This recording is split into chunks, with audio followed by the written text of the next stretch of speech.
Today, I am going to go over just about everything I know about gessos. And this is a training that came from inside of my private membership community. It's a training that I did a year ago on using gesso, not only as a primer, but how to layer in your artwork with gesso. I'm going to go over all different types of gessos, why you would use them, when to use them, and how to use them. This is an hour-long training that I'm giving you here on YouTube. But I think you will get so much out of this. Now, if you have any questions at all, I want you to put them down in the comments. I read every comment. I respond to as many comments as I possibly can, as quickly as I can. So sit back, enjoy, take notes, maybe be inspired by new things. I'm so happy you're here. I'm Jackie Bernardi, and welcome to my studio. All right, I'm going to proceed with several projects using gesso today for layering in my mixed media artwork. Some of the pieces are existing pieces that I have. Some of the pieces will be new pieces. But this is an attempt to show you some of the different ways that you can use gesso in your artwork and the reasons why you might want to. So I've got several pages, several different pieces that we're going to work on. But first, I want to talk about, or I want to share the different types of gesso that I have. This is not an exhaustive list of gessos, but it's a good start. And I'm just going to go kind of in order from light to dark to heavy. And I'm going to start with the Liquitex Clear Gesso. I very much like this gesso. I've been using it for years. It goes on milky and then it dries clear. And I'm going to show you a chart with all of that in just a second. What it does is it goes on the paper, and once it's dried clear, it gives a nice little tooth to your paper. So it'll protect anything that's underneath it, and it'll give the paper itself some tooth or whatever surface you're using so that you can use different types of materials than you might ordinarily use. Now, you all know I use quite a bit of gloss medium, especially when I am creating transparencies with the medical exam paper. I'll use a lot of gloss medium. Gloss medium is awesome for making papers transparent, and I suppose it's awesome if you like a glossy look to your finishes. I don't. But what I do know about the glossy finish is that it doesn't readily accept a lot of supplies over it, like, for example, pastels. It's very hard to make a pastel stick to a glossy surface. It can be done, but it's kind of tricky. So that would be a great use case. Let's say, for example, let's bring in the oysters for a second. And before anybody has a heart attack, I'm not going to do this to the oysters today. But let's just say that I really wanted to add some chalks into the background here.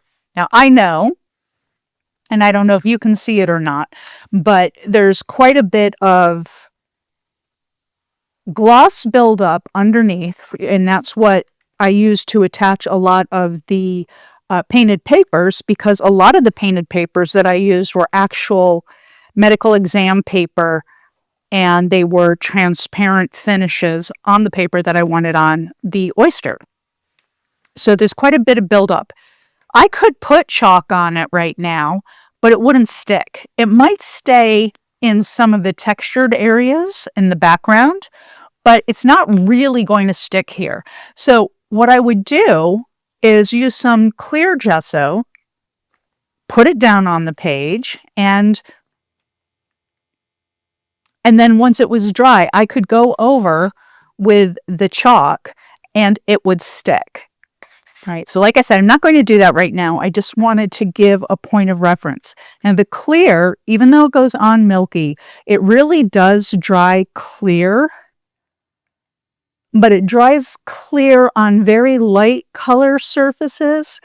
With darker colored surfaces, there can be a little bit of a film look to it. That's with the Liquitex, all right?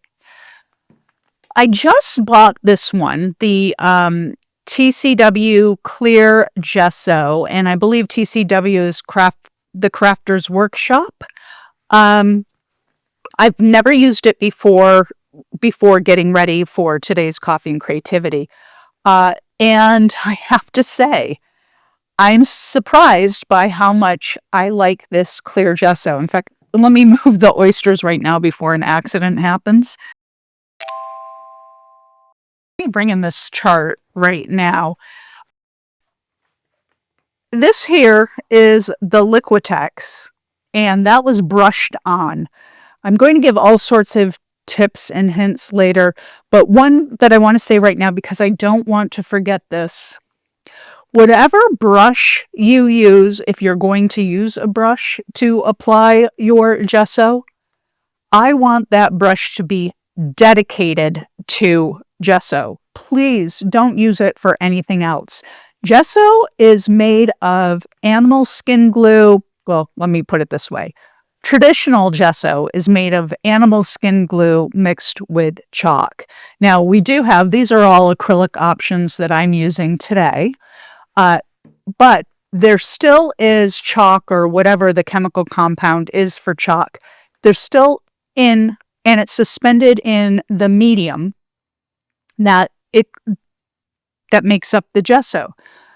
The problem is once it gets into your brush, say we had this brushy brush here. Once it gets in there, it stays on the hairs differently than any other kind of paint, and it's almost impossible to truly get it out. You can clean the brush for sure, but your bristles are damaged, or damaged is too strong a word. Your bristles are impacted by gesso. So what I would suggest for you is use an inexpensive brush if you're going to use a brush, and make it dedicated. I would put like a big white band around here, and like any paintbrush that had the big white band would be a gesso brush only. That's just my 2 cents. And I will tell you, I don't use a brush very often, but we'll get to that.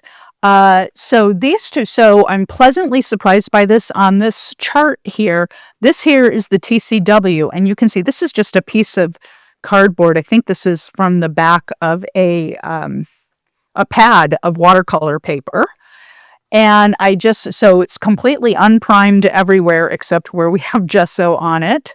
And the clear, it feels, I'll tell you, just feeling it and not looking at it, I can feel the ridges from the brush strokes, but it dried 100% completely clear.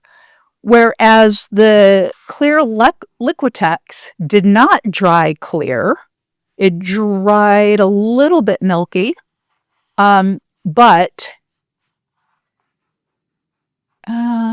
I don't really feel the brush strokes like I do in this one. And honestly, this one has a much toothier feel than this one. It'll be interesting to use them sort of side by side today to see how I really feel about it once we get going. All right. So those are the 2 clear options that I have. There are other clear options for sure. I just don't have them. Okay. I should also say the consistency of these, which of course always matters. The consistency is almost like Elmer's glue without being sticky, right? It's just that kind of creme fraiche type texture to it. That's the TCW. The Liquitex gesso, the texture, actually, as it comes out of the bottle, it sort of feels like a little bit thicker than matte medium, and a little tiny bit grittier, but it's thinner out of the bottle than the TCW is. So that, I thought that was just really interesting, and that may help me make decisions on which one to use based on how I'm going to use them later. So the white Liquitex comes out dreamy. And I want to say this, out of the 1, 2, 3, 4, 5, the 5 Gessos I have here, 3 of them are Liquitex, and I'm going to tell you why. One, I think the product is excellent. This white one is the Professional Series. I use this to cover a majority of the substrates I use when I'm doing something more than just painting papers. So the giant oyster, the surface of the work will be gessoed. And please don't ask about it. I still don't have a space to work on it. So I haven't started yet, but I'm going to. But anyway, I love the Liquitex series. Not only does it go on beautifully, I apply typically with the Catalyst Wedge or one of my larger silicone paint shapers, but I really like the Catalyst Wedge for applying gesso. Reason is, first off, it just glides beautifully over the surface to and fro, but also just plain cleaning the tool. This is magical. The gesso just comes right off it. I typically will use a baby white to wipe it off first before putting it in a bucket of water or cleaning it directly. So I love that. But getting back to the reason why I love the Liquitex products is that the gessos, depending on what size you get, come in a bottle with a clip-on top, right? And you can completely direct, as you're pouring out the gesso, you can direct exactly where you want it to go. And then if you use the Catalyst Wedge, and what I'm talking about here is if you're putting it on your surface before you start working and you're looking for really nice coverage, it's like a marriage made in heaven. You just move this Catalyst Wedge back and forth, and it's beautiful. It truly is. So I recommend that. That is only one use for gesso, so I wouldn't necessarily say that's what you want always when you're using gesso, but as a first layer, for me, I want it to be pretty much as smooth as I can get it to protect the paper and strengthen the paper. So those are 2 of the things that gesso does and does well. This here is black gesso, and gesso comes in other colors. I'm not quite certain, to be honest, if Liquitex has another color besides the black and the white and the clear. I don't use colored gessos. I just haven't really found a need to, but black gessos are magic. White gessos are magic. Clear gessos are magic. So I just want to say up front, even though I'm saying don't, if you're going to apply it with a brush, have a dedicated brush, I will say this: white and black gessos make perfectly fine substitutes for white or black paints, right? In fact, the white gesso, depending on the brand, but I can say this pretty reliably with the Liquitex Professional, it's a very opaque white. So if you make a boo-boo on something you're painting, let's say I didn't want this spray on here, I could go over it, I'll just do this quickly, with the white gesso, and just a moment or 2 later, all the thing that I disliked so much is gone. Of course, I picked the most textured piece of paper I have in the room, so it's settling into the texture. But one more coat of this, and you wouldn't see any of that like copperish spray that is down below. And I'm just going to take this and wipe it off. And there you go. So white and black particularly, you can use in place of white or black paint. And if you want to stabilize something on your painting without changing the color at all, And when I mean stabilize, I mean protect it from whatever is going to come next. You could certainly use clear gesso. Okay. And then finally, and this is a genius product for so many reasons, but this is Golden's sandable gesso. It's also called hard gesso. There's other brands that make it. I just don't have any of the other brands that make it. The consistency of this is like crema, Mexican crema that you might put on enchiladas or something. It's a beautiful, not liquidy, sort of liquidy. It's beautiful, and this goes on like a dream. And what you can do, what makes the sandable gesso so unique is, one, you can put it on and create terrific texture. I mean, immediate texture with it. It's got great tooth, but you can also sand it down so it's soft like a baby's bottom. And this really is. So I applied this second row here for each one of the gessos. The second row was applied with the catalyst wedge.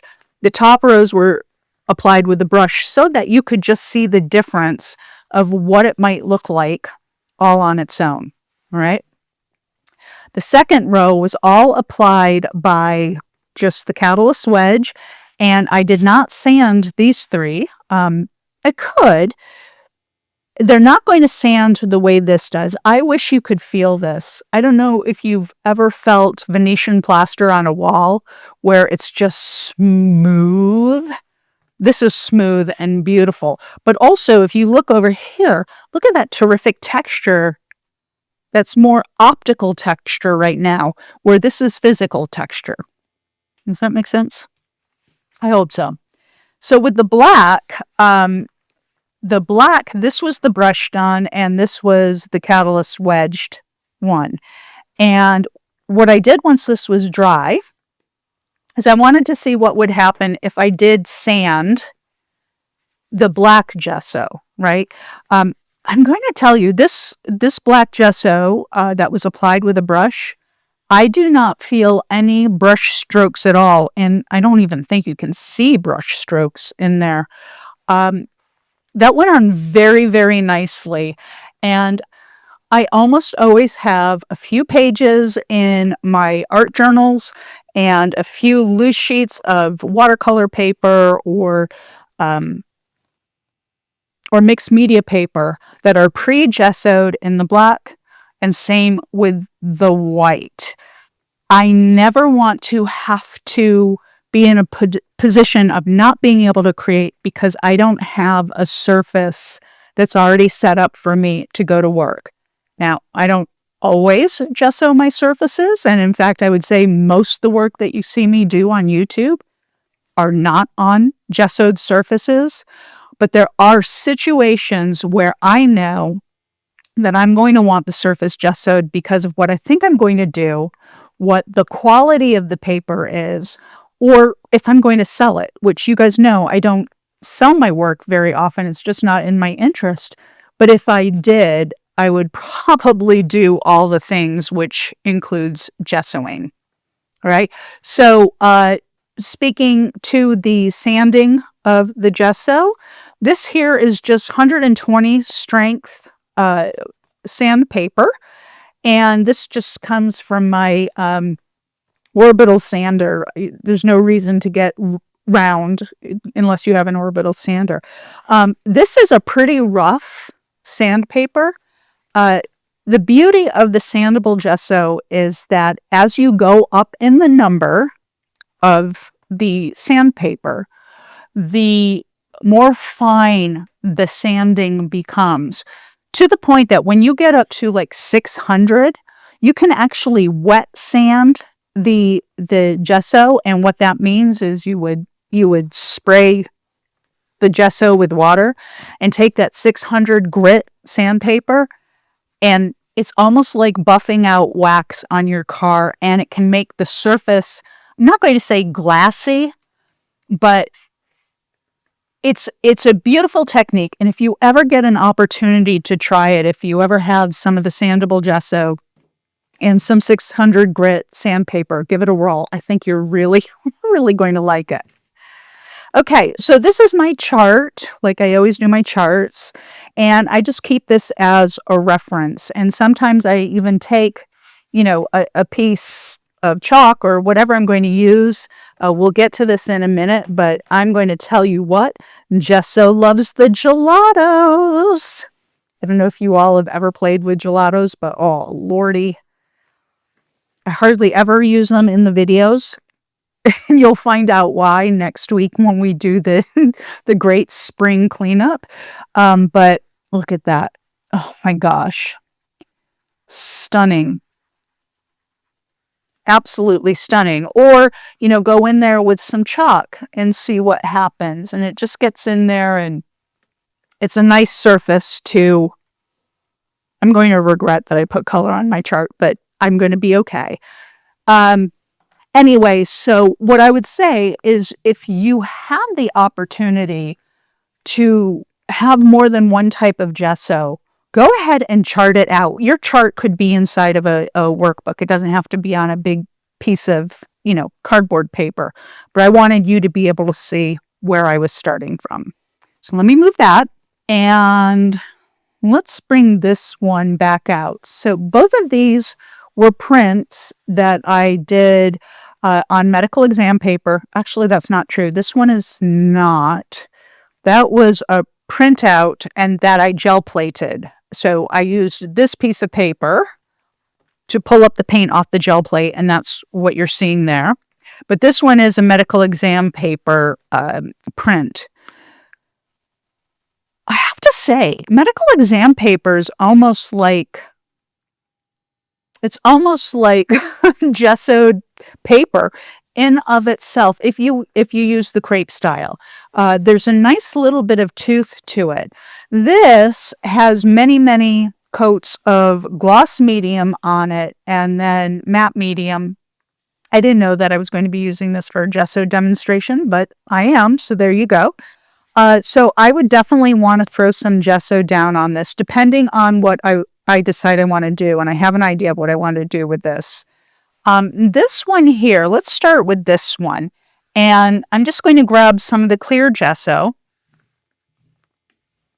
And I'm going to put it on incredibly thin because I want it to dry so we can do other things with it. But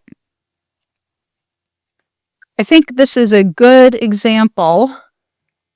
Here, let's just put it on here. All right, and then I'm going to take the catalyst this catalyst wedge, and I'm just going to pull it really tight across the image. And then I'm going to hold it up so you can try to see where it is. The great thing about gesso is you don't actually need to have a ton for it to make the impact. I don't know if you can see how thin that is. That should dry actually very quickly. So that was using the clear, and I'm going to write that down there just so I don't forget. Okay. Clear. I probably shouldn't be using this pen. Pencil. Okay, so that's the clear. And TCW clear.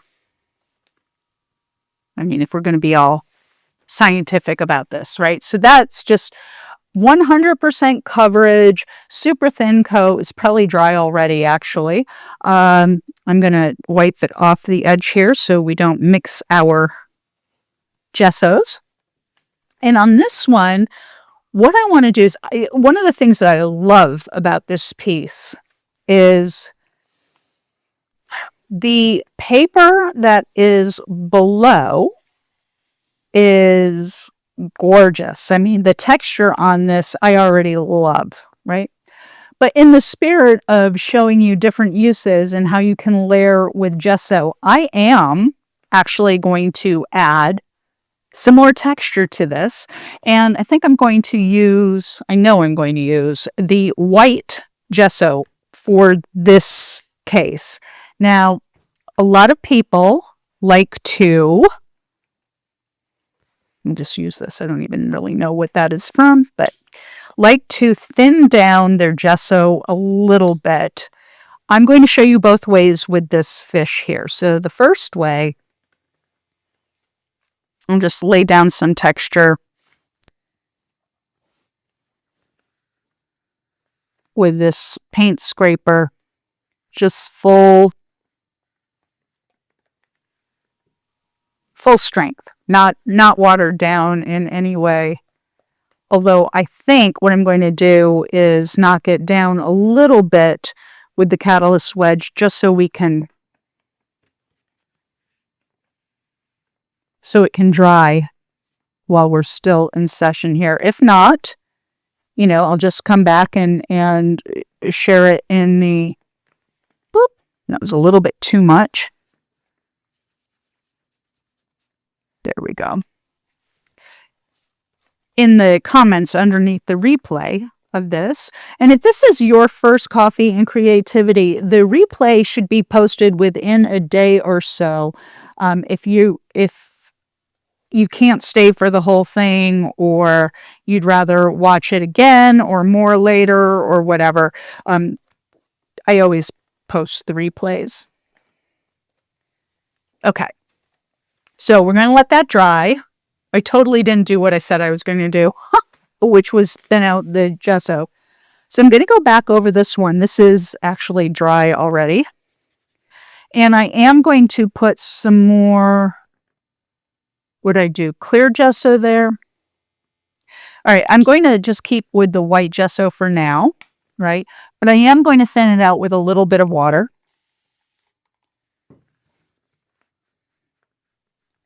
There we go. Yeah. Okay. And then again, just texture-y.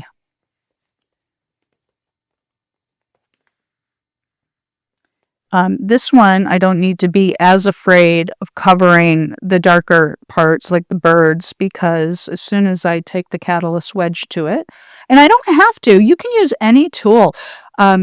Actually, you can use a brayer and help roll it out. You can use the catalyst wedge.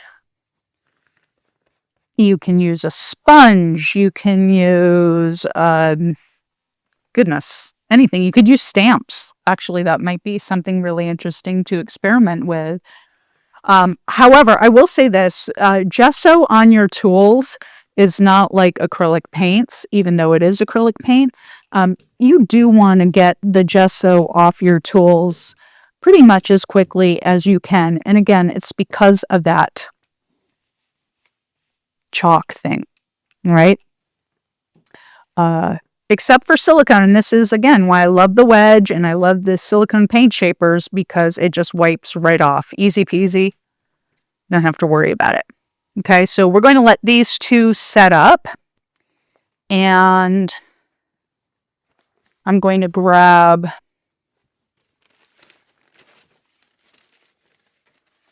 let's see, I'm going to grab a piece of that paper that I did a couple weeks ago, and I'm going to cut it down a little because it is a mighty big piece. Okay, let's get that right there.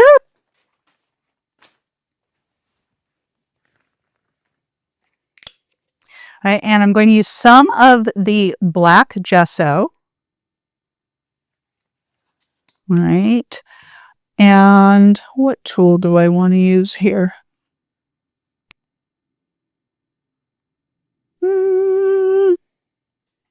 Maybe I will just use the catalyst wedge for now. But I'm going to use it a little bit differently than I did on that last piece. So you can see, you know how when you put black over some of these iridescents, it gets that really gorgeous quality? Well, see, it even happens with the gesso, which is lovely. I'm going to, in fact, do that very intentionally over this, and then we're going to do something fun, assuming this dries in time. We're going to do something fun over it.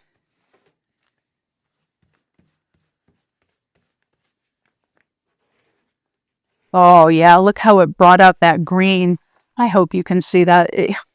It's the frustrating thing about using iridescence is on camera, it just doesn't show the way it does everywhere else.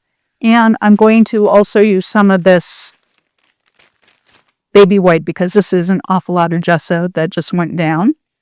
I didn't really want it to be that thick.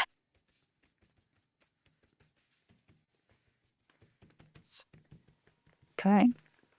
Now, some of you may be thinking, well, that is just like black paint. That's exactly what black paint would do, and you'd be exactly right about that. However, the gesso itself does have some tooth, and as it dries, I'll be able to use materials on this that I probably wouldn't have. So, for example, pan pastels, the chalks, maybe even some watercolor paints. Not that I would do a watercolor paint over this really dark, although maybe. I mean, there's some metallic watercolors, and that might actually be super cool. But what it's going to do just all on its own is give just enough tooth where those types of materials will stay, and you'll still be able to manipulate them the way that you ordinarily would, but it's just a better surface for them to be on than the many layers of acrylic paint that I already had on there. Okay, this will be interesting. I've been up since very, very early this morning, and in fact, I did these two sides here.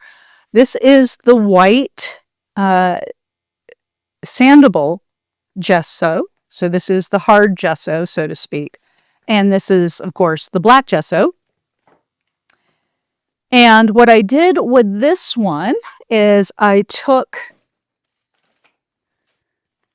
a wood graining tool. I put down quite a bit of gesso. It's going to be impossible for you to see right now, but you will in a moment. And I took a wood graining tool and just worked my way through it. One of the things that makes gesso super cool is you can do staining type techniques over it, and it absorbs the quote unquote stain in a really, really lovely way. So I'm going to mix up on a gel plate. If I can find one of my gel plates. Here we go.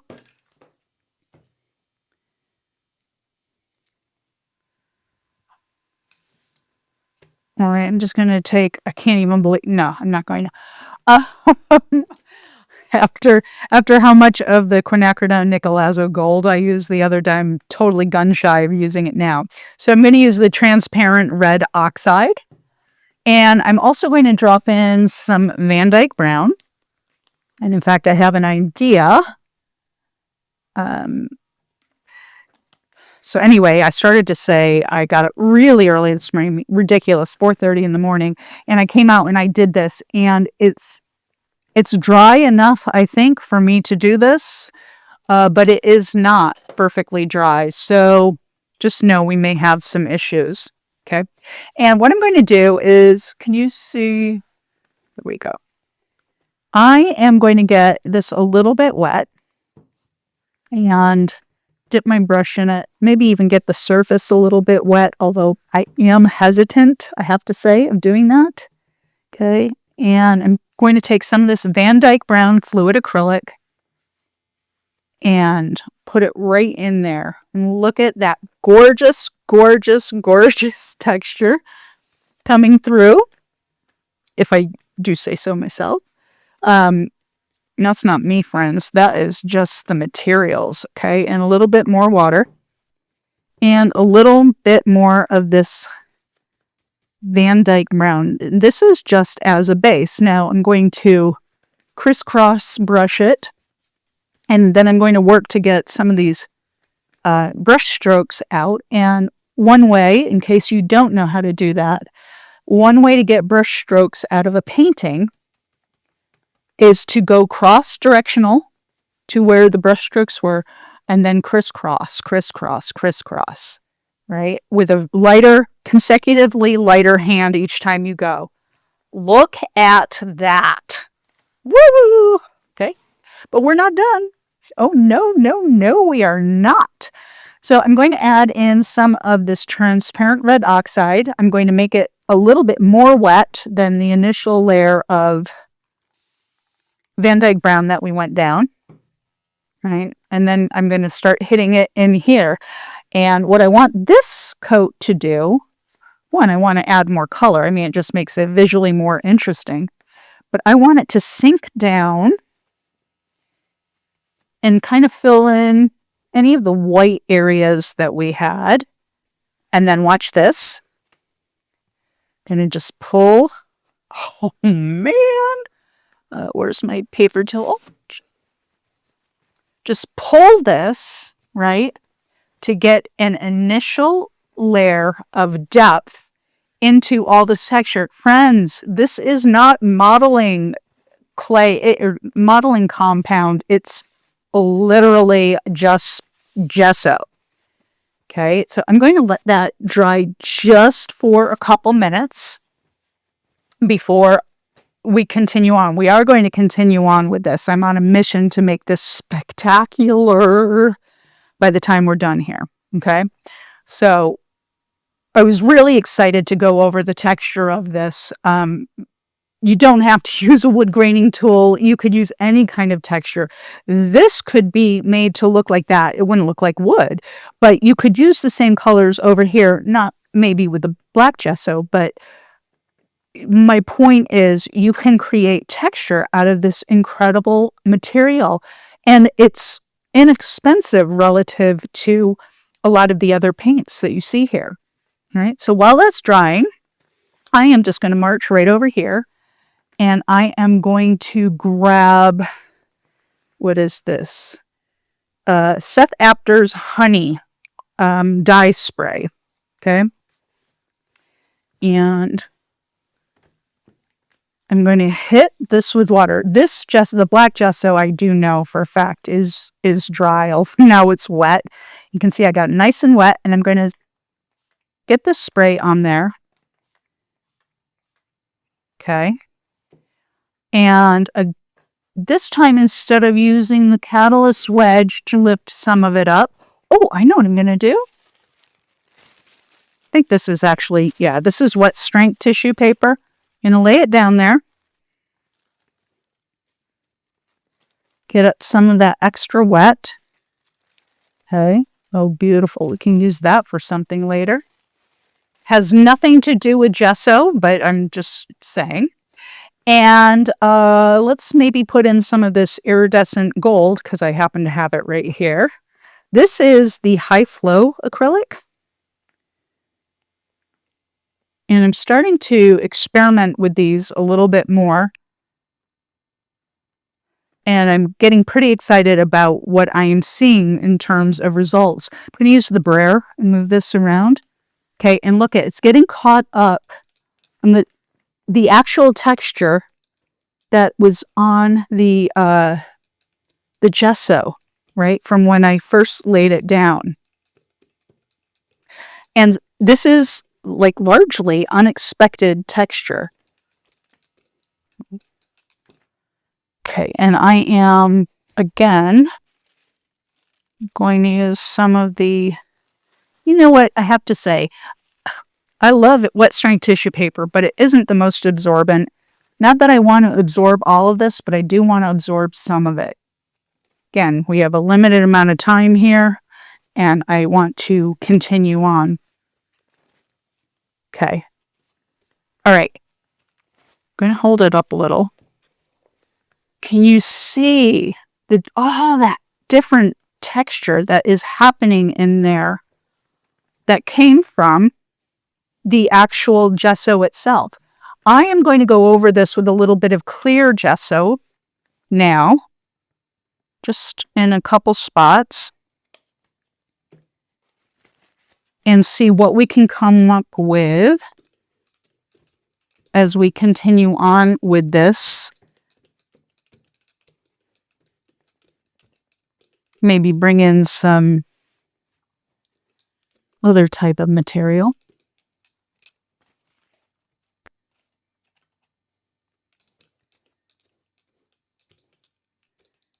As I'm working through this, if you have any questions at all or comments or excited reactions or whatever, just go ahead and write that in the comments. I can't see it while I'm working, but Phoebe will tell me, and at the end, I will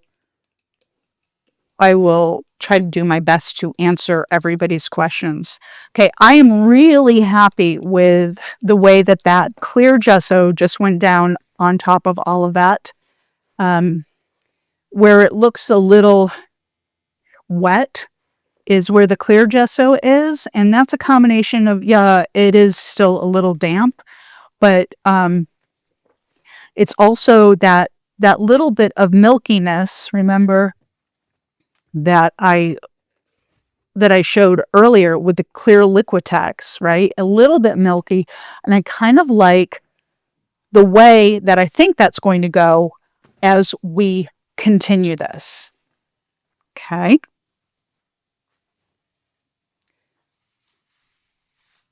All right.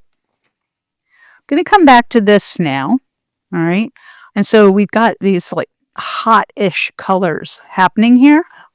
And I do think I want a little bit more coverage. So what I'm going to do is I'm going to use some more of this Van Dyke Brown, but instead of watered down, I am going to use it full strength and just kind of dry brush it on. Give a little more character to this wood, quote unquote wood. Okay. And rub it out a little. I'm not going to do this everywhere, just a couple spots on here. That dry brushing really brings out some of that more deeply seated texture, or at least the optical illusion of it.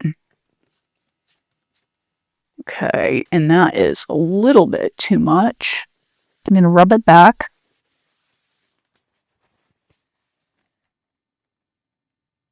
Okay, liking that. And what I'm going to do now, I am actually going to use this clear gesso, and I'm making the decision to use the clear gesso next on this, not because I necessarily want to have a clear view to the layers below, but because so far this very surprising gesso to me, and it's only surprising because I haven't used it, but it dries so quickly, and I'm just going to put it on in a couple places, and then I am going very intentionally. Oh, I've got the coolest thing to show you in a minute, a way that you can use gesso. Hopefully will make you very happy. I am very intentionally going to fill in some of this texture, not all of it.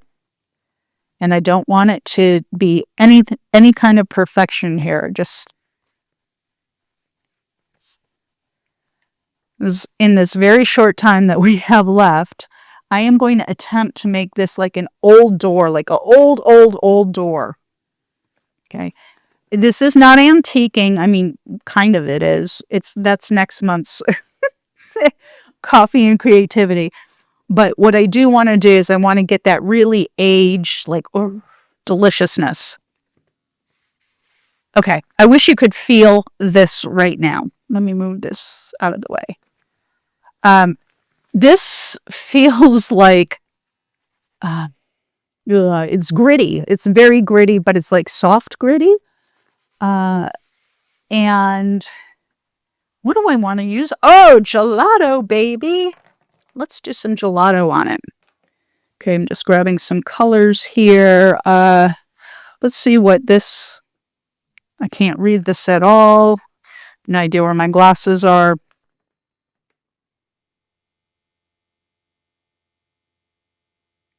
Metallica. Okay, Metallica.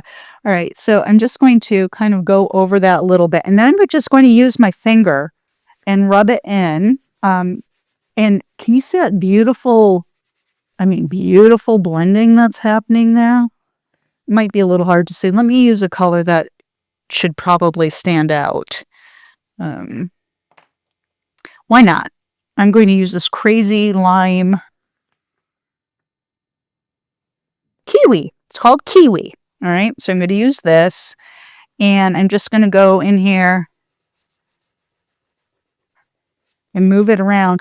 And what's so lovely is the texture is getting caught up in random and unexpected ways. And that is definitely because of the gesso that's on there. Not just this, the black layer that was at the bottom, but even this layer that we're working on now. Oh, I wonder if we could make the aurora borealis. I know, whatever.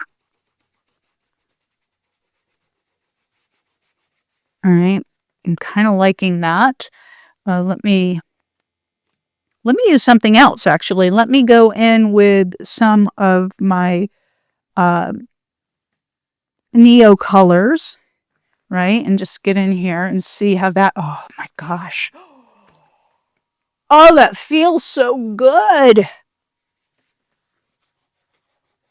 Okay, I don't like, this is so hard to explain. I don't like the feel of the like soft grittiness. It feels like, when your house is totally clean. This is if you live near the beach problem. Your house is totally clean and you walk across the floor barefoot and you can totally feel the sand from the last time you went to the beach weeks ago, right? That's what it feels like to me, which I don't love that feeling really at all. But the way that even this crayon is grabbing into that texture, holy cow. Let me get into some of this purple. Get in. Oh, it's actually blue. Okay. You know what? There's purple over there. I wanted to get into some purple. I have no plan for this, obviously. I'm just kind of going where my mind wants to go.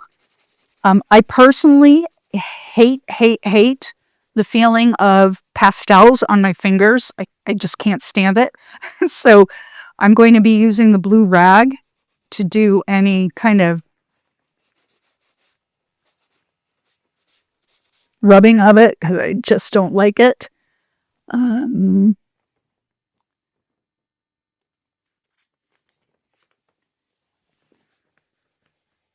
I'm also stalling just a little bit because I want those other things to dry enough to be usable. Oh, I just had a really interesting idea. Okay. All right. So let's just call this messy middle for now, okay? I feel like that's kind of where we are with it. This doesn't know what it wants to be yet, but it's going to go someplace, I'm sure.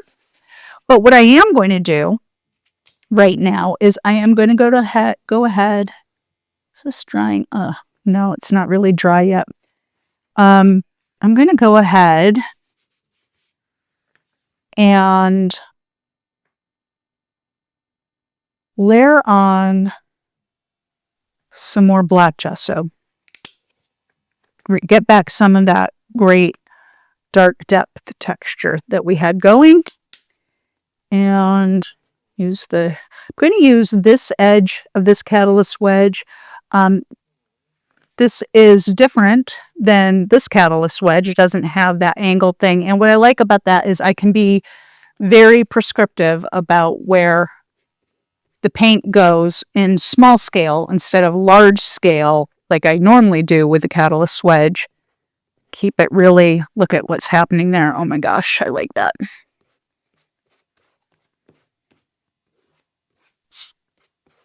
Well, this may be too much, but that's all right.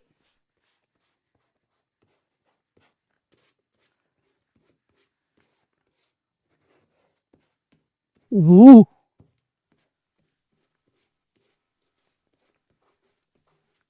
I can't stop myself. I don't know, I get these catalyst wedges in my hand and My hands take on a mind of their own. Okay, we're going to leave that be for a second, although I want to see a little bit what this Metallica would do going right into wet gesso. Interesting. Been a long time since I've used my gelatos, that's for sure. Okay, I'm going to keep that there. And actually, no, I'm going to push this off to the side. There was something I wanted to try. Let's see if this works. It has been about a minute. I say that optimistically. Since I've used my graphite powder, and you know how much I love it. Let's see if I can quickly get into, I'm going to use the graphite powder. Do you guys remember this? This is from a very long time ago. I want to say I created this in the fall of 2023. I mean, it's a long time ago. And so I have an idea here with the clear gesso that I want to try. I'll just use this Liquitex gesso. I could have easily chose the other one too. And I'm just going to move it around.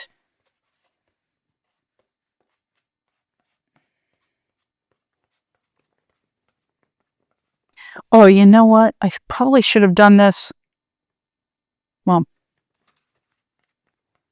I don't think this is going to dry in time. Maybe. Maybe it will. Okay, a couple things. First off, I want to see what happens if I use the graphite powder, if I tap the graphite powder around the wet gesso, just to see what happens. You know me, I'm always finding some kind of experiment.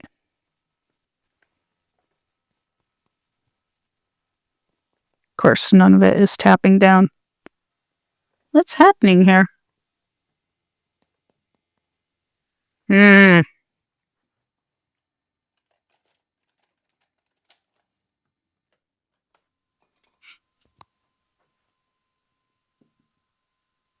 There we go. Well, that's a lot. That's really a lot. And I'm going to take some of that same Seth Apter honey dye spray, and I'm going to put that on top of that graphite powder. And let's just see what happens. I mean, can you see how the honey is getting absorbed into that gesso? That actually might be, I don't know, pretty cool. Let's see. I know I'm probably going to ruin it now, but I just can't stop myself. I don't care, right? I just want to see what happens. Hit it with a little water.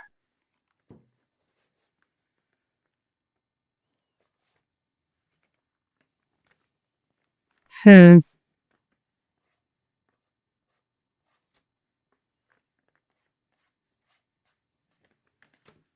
it with a little more water. And, oh, I know. Use some of the Murphy sandpaper and pull it up. See what happens. Oh my gosh. That'll be fantastic to use in something later.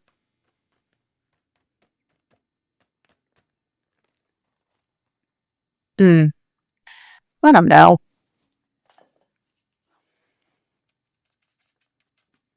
My beautiful badger brush for the blank. Oh, yeah.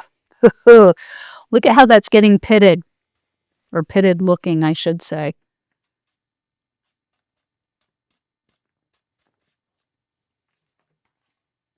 And that gesso is just hanging on to it. Oh my gosh. Beautiful. All right, I'm going to put this over here to dry a little bit out of the way. And definitely going to get some of that baby wipe to clean my hands because they are a disaster right now.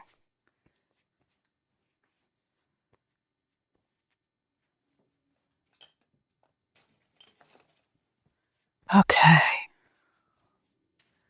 Let me see here. See if maybe we can do something with this at this point. I mean, it is pretty... It's really too wet for me to do anything with it right this minute. I'm going to come back to that. What about this? What's drying?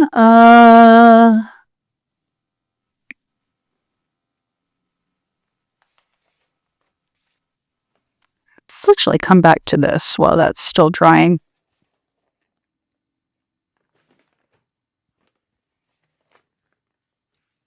Oh, okay, wait. I didn't think that was going to be ready for us.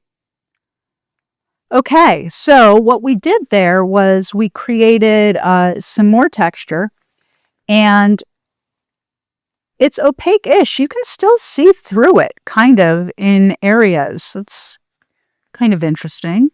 Let us...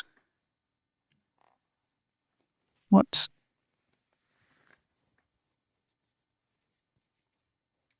Let's mix a little color in with our gesso, because we can. All right, so I'll just use what I have out here, and I'll just lay down a little bit of the teal, because this teal has been a big part of my life lately. I'm not complaining about that. I'm just saying these are the facts. All right, and let me get some water. So here's what we have on the plate. We have the transparent red oxide. We've got the Van Dyke brown. We've got some water. We've got the teal. Let's just make a super washy wash. Okay, definitely have to have a better tool than that to use. Oh, pop up my brushy brush.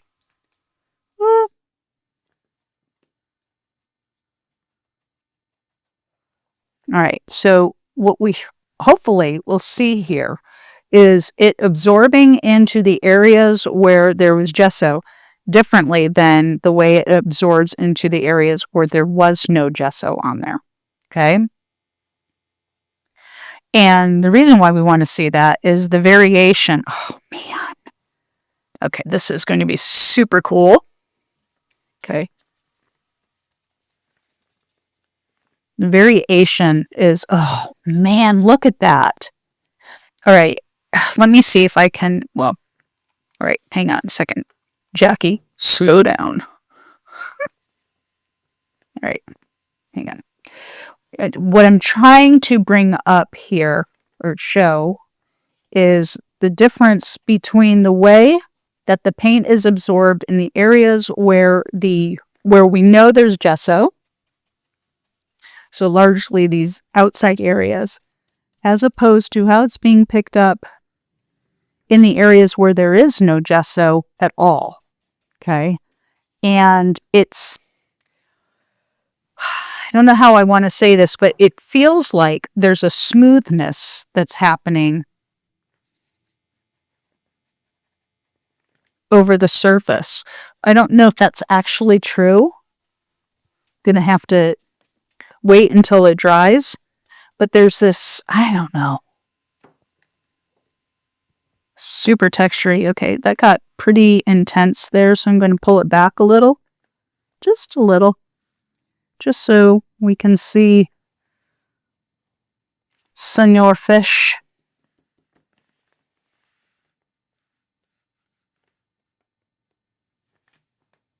I will tell you, there are some high points with the gesso that stayed a little too high, and I may enjoy it more once it's fully dry.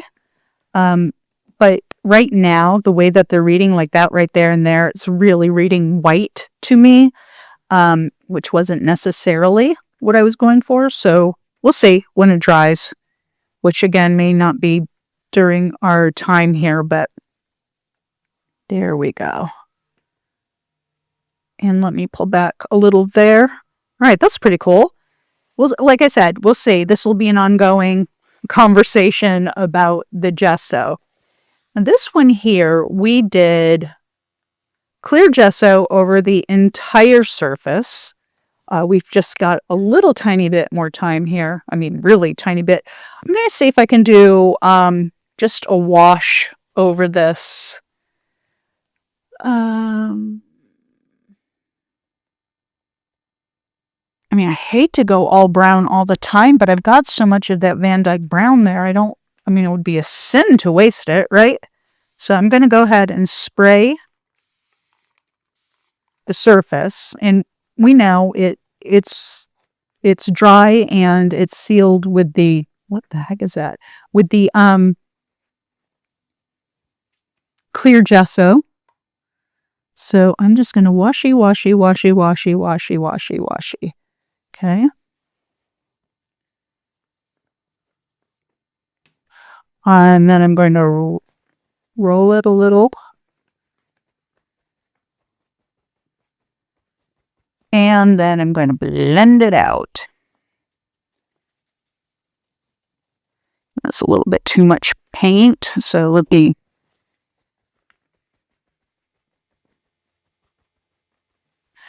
The tip is when you're doing this kind of technique to pull off some paint, keep moving, rotating your hand as you go. Otherwise, you'll just get the same exact, like, little blotches, like really bad old faux where people used to sponge their walls and it looked terrible. Not because they were terrible, but because there was no variation at all in the removal of the paint. Right? That's not quite enough. But I will say these two pieces are starting to look a little bit more like they go together, right? They don't have to. I mean, that's seriously, you don't have to. I can't stop myself now.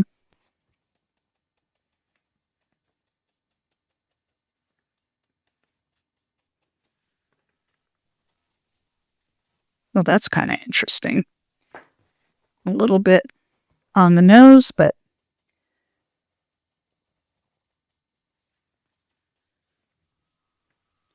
yeah, I could work on that some more for sure.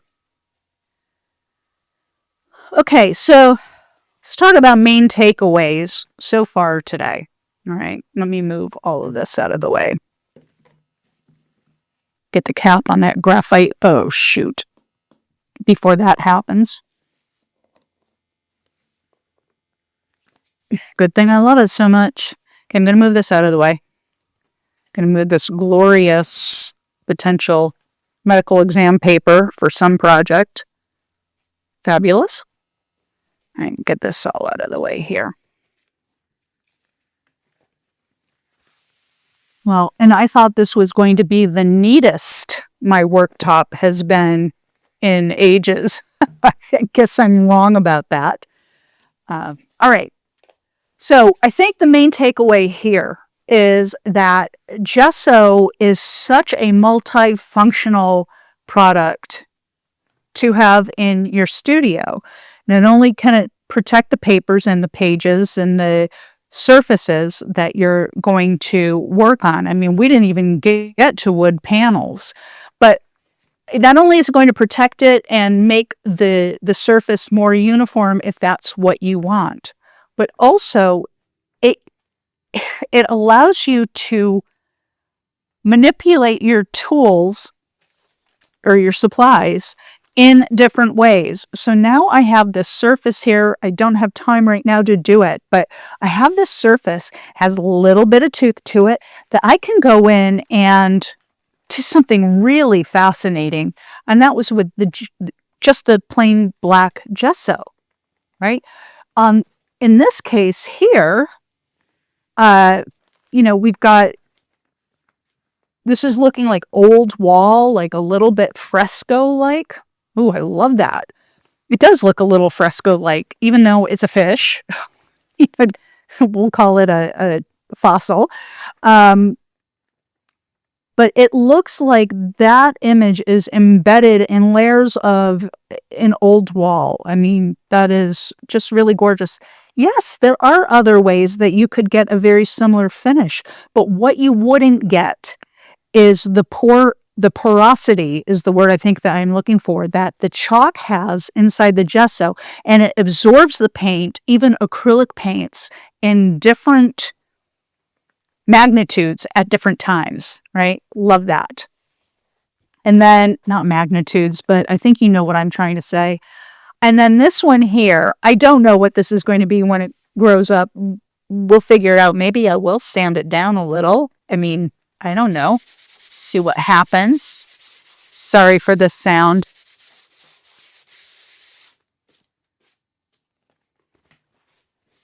Yeah, we'll see. It'll be something when it grows up.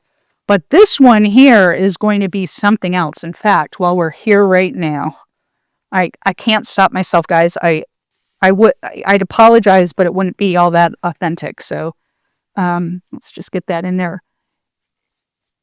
What I was hoping to do was to get to some color paint for this today. I didn't. It's okay. It's fine. Like I said, I'll keep working it, and then someday you'll be like, oh my gosh. Ooh, that's a little too raw.